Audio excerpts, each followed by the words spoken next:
Start a sophomore at quarterback. John Flynn started his first game that fall, and he never looked back. In 1994, 3 years later, he led us to our first national championship. John is the ultimate embodiment of the three cornerstones of Monarch football: pride, poise, and courage. John's leadership, his work ethic, his character, and his integrity later defined his success as a cadet and, yes, a quarterback at the United States Air Force Academy. Colonel Flynn earned his commission upon graduating from the Air Force Academy in 1999 and has been on active duty ever since. He served as an operation officer at Travis Air Force Base in California, where he directed more than 320 personnel across 16 career fields in support of one of the Air Force's largest active duty and reserve bases. As a C-17 evaluator and airdrop pilot, Colonel Flynn deployed 4 times to the United States Central Command in support of Operations Enduring and Iraqi Freedom, and as a command pilot, logged over 3,100 hours in a variety of other aircraft. He is a distinguished graduate of the United States Air Force Weapons School.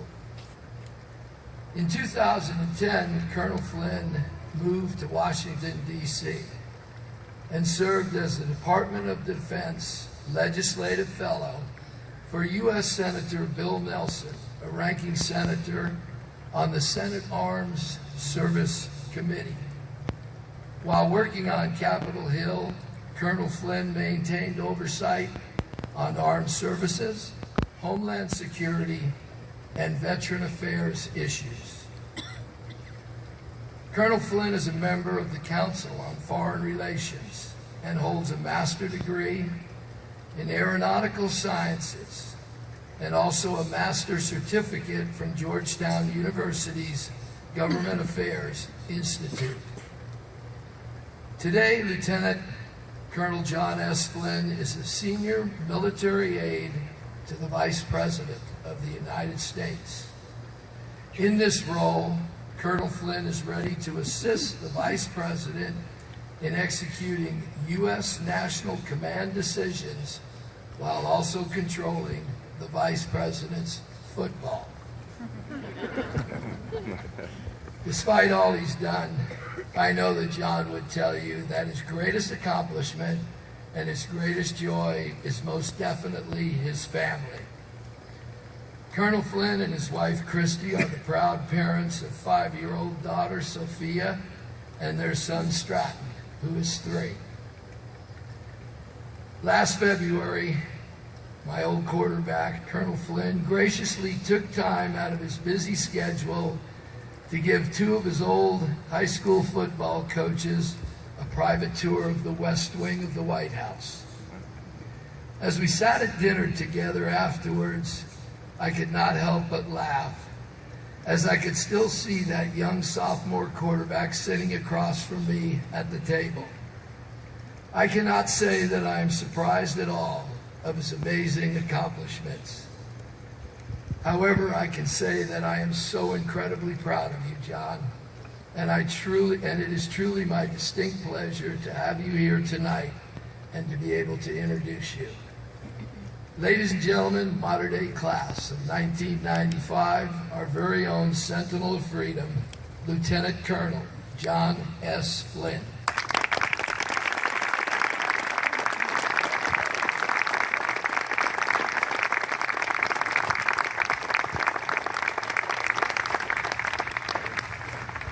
Wow, thank you, Coach Rawlinson. Anytime Coach talks back 15, 20 years, I always have to have a bottle of water with me. I'm always breaking a sweat, ready to go do a 40-yard dash out down the field, Coach. What most people probably don't know, and some of you do, that were here with us that night, almost 20 years ago. The last time Coach Rawlinson and I were here in the grotto, was celebrating the victory, CIF finals there in 1994. And so we ended that season much in the same way that we began it, and that was honoring our Maker. And so that's what we're doing here today, honoring our Maker with this beautiful memorial behind us. And I can't begin to express the emotions that I'm feeling right now. I know we were talking about it beforehand, that might be a tough speech to give. And as you come up here and you start seeing all the faces with Mr. Murphy, Miss Claire, Coach and Mrs. Rawlinson, my family's here today with my brother, his wife and kids, my aunt and uncle, Sister Charlotte, and Sister Loopy, just a bunch of people that have known this young whippersnapper for so many years. I just thank you for the opportunity to share my personal thoughts and feelings today. And I need to make, these are my personal thoughts and feelings. I'm not that of my employer. Okay. So with that said, I also want to recognize all the Monarchs, past and present, and their families that are here with us today. But especially I want to recognize those Monarch alumni who we are here to recognize tonight.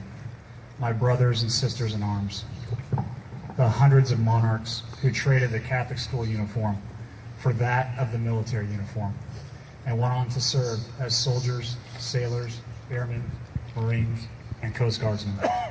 Thank you for being here. I am truly honored and humbled to represent you tonight. Our teachers, our clergy and coaches we were influenced by at Mater Dei have all answered calls to serve too. The ethics, morals, and values that they taught us, certain qualities that we recited at the time, but we didn't fully appreciate it until we matured. Some of those qualities: honor, glory, and love, pride, poise, and courage, humility, respect, and meekness. Emboldened by these qualities, we learn to take care of each other.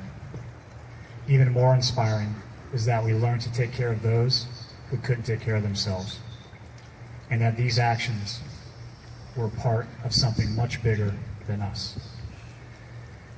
Little did I realize at the time the number of parallels between what I was learning at Mater Dei as a Monarch and military service. From the Monarch March and the Pride Drill, to the wear of our school uniforms, our community service efforts through campus ministry, the one group, one community, rallying around a common bond, a common mission, a common calling, and how this all relates to military service. So, it makes sense that with those influence in high school, that some of us would choose to serve in the armed forces. Because in military service, the mission is about bringing the group together, a team or community together, to accomplish something much bigger than ourselves. We give it our all because we do not want to let our brother and sister standing beside us down. We do not want to let our friends, our relatives, our family members back at home, sitting here with us today, we do not want to let you down. Sometimes our service is in combat roles in Vietnam or the Middle East or other parts of the world. Sometimes in humanitarian roles like in Haiti, Japan, and most recently the tsunamis and the hurricanes, specifically Hurricane Katrina, Hurricane Sandy, back here in the United States.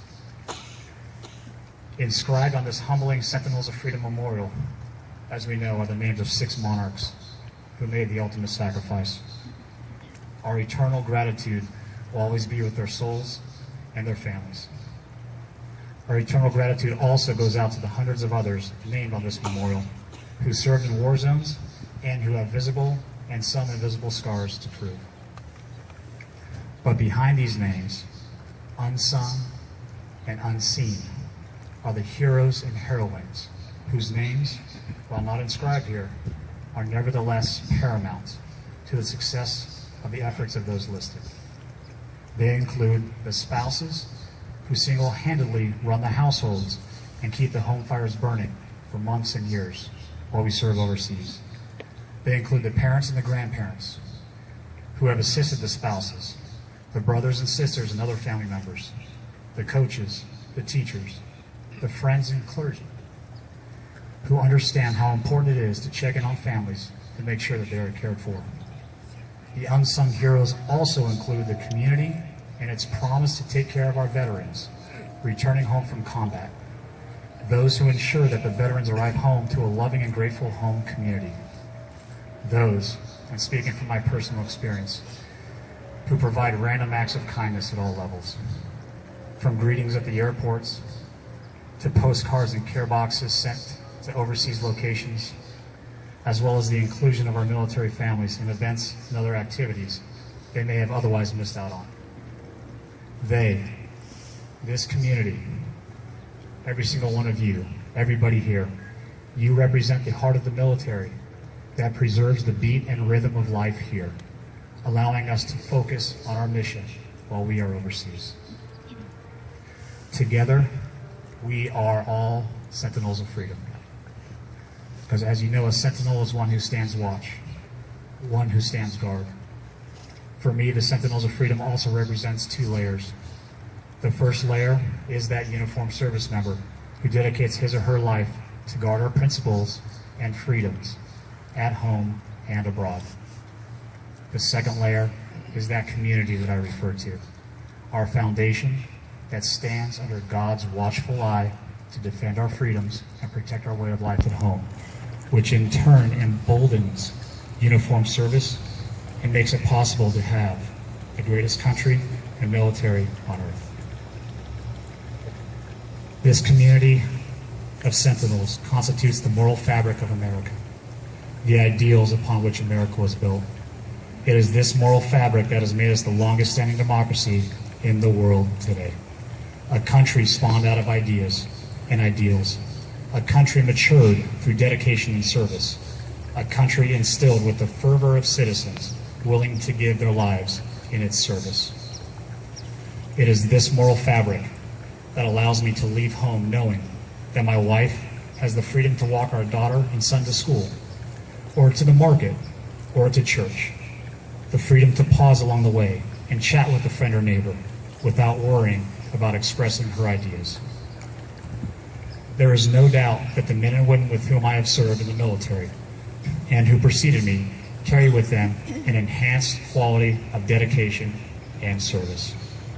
At modern day, and as evidenced by this memorial behind me, we honor God and our country. We respect our freedoms. We learn to take one for the Gipper, whether in the classrooms, on the athletic fields, in the hallways of student government, or back in the communities. In the military, one gains an enhanced realization of what freedom means. The willingness to dedicate one's life for his or her country and for their fellow men and women.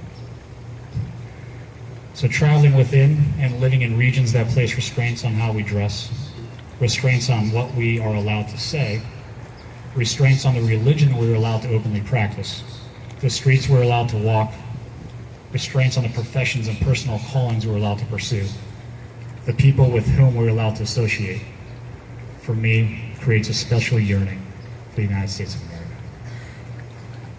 Yes, I know she's not perfect, but that's what makes her so perfect. She is instilled with a special human quality, a motherland that shines brighter when her children are allowed to grow and bloom in freedom and liberty, to pursue education, professions, and walks of life wherever their hearts aspire, without the threat of discrimination. Preserving her and all she stands for is absolutely worth the battle. The months and years from family are absolutely worth it, as is the giving of our lives. The military carries on the passion instilled by our forefathers to preserve this land dedicated to life, liberty, and the pursuit of happiness. And I think it's fitting, as Mrs. Rawlinson always said, about the inscription on the memorial behind us, spoken by Abraham Lincoln over 150 years ago. The only point that I'm going to highlight there is the point where he says that we here highly resolve that these dead shall not have died in vain. Thank you to everyone who was involved in bringing this special acknowledgement of our dedication and service to fruition, and for allowing me to be a part of this special moment. I'm truly humbled and honored. God bless the monarchs, and God bless the United States of America.